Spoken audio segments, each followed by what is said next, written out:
$25,000. Just let that number sink in for a second. That right there is the potential civil penalty per single violation that your organization could face for letting just one DEA license lapse. It is a massive financial risk, right? And the scariest part? It can happen completely silently, literally overnight, just because one little email got caught in a spam folder. No warning. Welcome to This Explainer. Today we're taking a really close look at DEA license management. We're going to see why this registration is absolutely not just another piece of administrative paperwork you can just file away and forget about. It is the absolute, non-negotiable, legal gateway to patient care. I mean, if this credential slips, the whole operation just stops. Okay, let's dive into this. Here is our roadmap for today.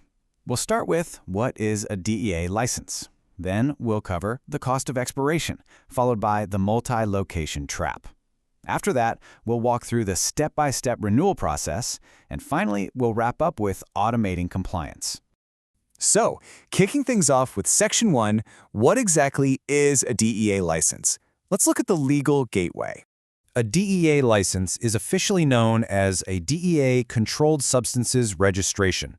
Basically, this is a federal credential issued by the United States Drug Enforcement Administration, and it's what authorizes healthcare providers to safely, and more importantly, lawfully prescribe, dispense, and administer controlled substances, everything spanning Schedules I through V.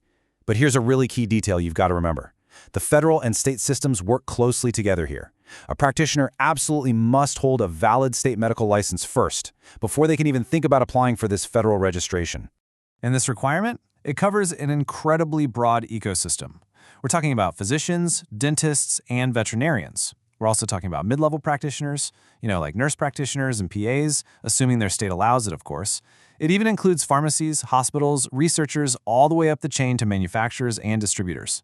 Basically, if you're operating in this space, having this credential is an absolute must to function legally. For the vast majority of these folks, the standard validity period for this license is exactly 3 years.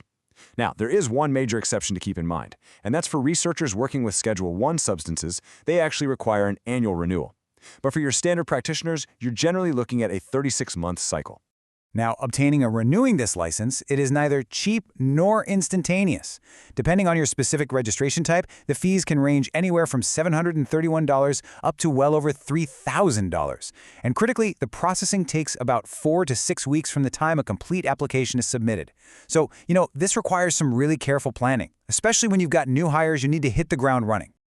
All right, moving into Section 2, the cost of expiration. Now, what's really interesting here is the sheer risk of getting this wrong. Let's look at what happens when that timing starts to slip. Let's just contrast the realities for a second. An active registration guarantees 3 essential things: patient continuity, legal safety, and smooth operational flow. But the exact moment that registration expires, you're looking at a catastrophic triad. First, you instantly lose the legal authority to prescribe, which means suddenly you've got canceled appointments and disrupted care for patients who might be managing severe pain or psychiatric conditions. Second, you are facing massive compliance violations. And third, you've got severe legal exposure on your hands, potentially even criminal charges for unauthorized prescribing. It's a nightmare scenario. And honestly, here is the hidden danger that causes so many of these expirations. The DEA no longer sends paper renewal notices, period. As of June 2020, everything is done entirely electronically. So think about it. If your organization has an outdated email address on file, or if a reminder gets snagged in a spam filter, or maybe it goes to a former employee's dead inbox, you're going to experience a silent, disastrous expiration. Literally no warning at all, just sudden, immediate non-compliance.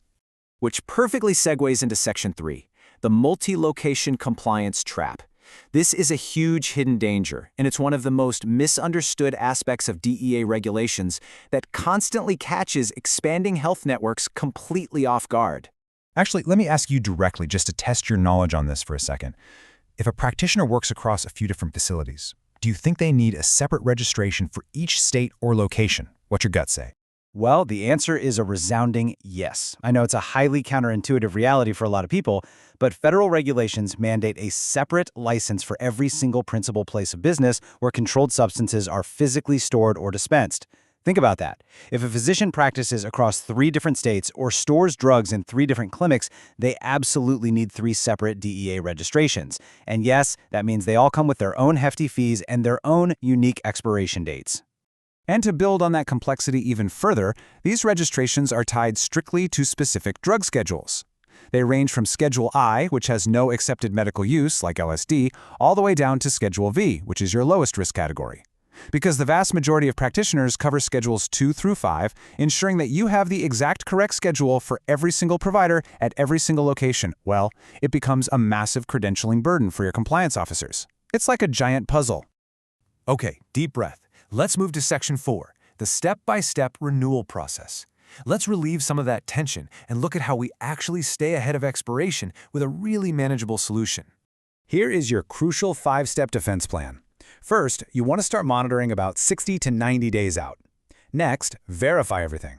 Double-check that your state license and your address match up perfectly. Then, Step 3, submit Form 224A through the DEA's online portal.